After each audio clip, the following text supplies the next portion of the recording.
Most of what determines breast cancer risk has nothing to do with what is on your plate, and no diet in the world can guarantee prevention.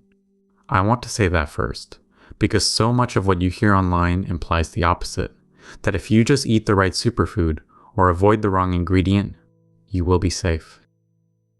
That is not how this disease works. But nutrition is not powerless either.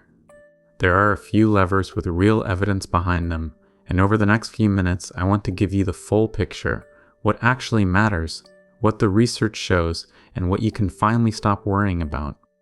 Let's start with the big picture. Inherited genetic mutations account for a small share of breast cancers, somewhere in the range of 5 to 10%. The rest comes from a mix of things: your age, your hormonal history, plain chance, and yes, some factors you can influence.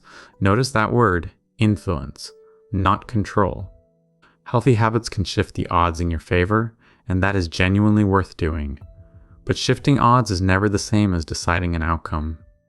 Hold on to that distinction, because it is the honest foundation for everything else in this video. So where does the evidence actually point?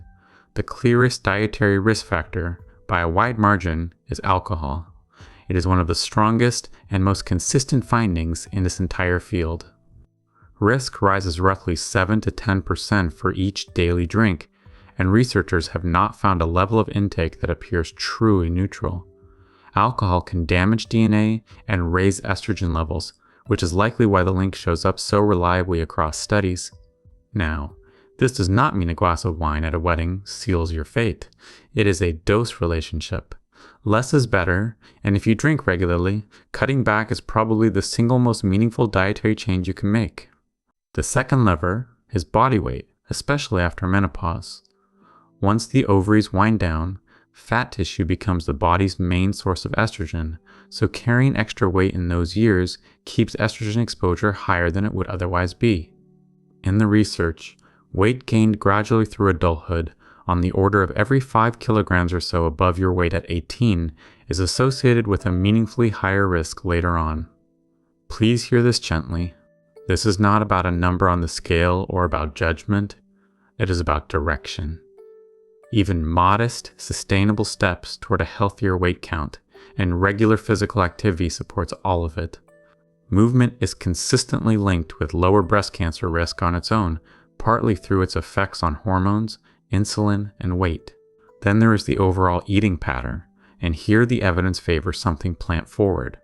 Plenty of vegetables and fruits, legumes, whole grains, and enough fiber, which helps the body clear estrogen it no longer needs.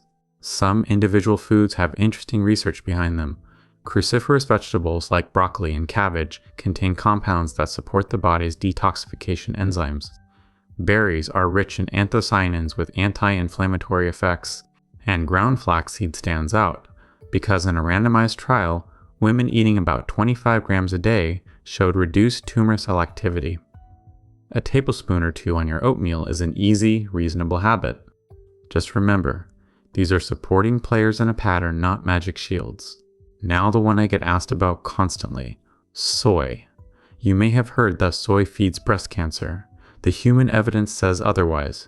A large analysis found that higher soy food intake was associated with lower breast cancer risk, and in women already diagnosed, regular soy consumption was linked with a lower risk of recurrence. Whole soy foods, like tofu, edamame, and soy milk, are safe and possibly modestly protective. You can put that fear down. And finally, the part I care about most. If you or someone you love has been diagnosed, none of this is about blame. People who did everything right still get breast cancer, and reducing risk was never the same as being at fault.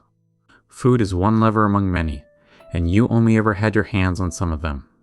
So pour a little less wine, move your body, eat more plants, add some soy without fear, and then live your life. That is not a guarantee. It is something better, a way of caring for yourself that helps no matter what comes.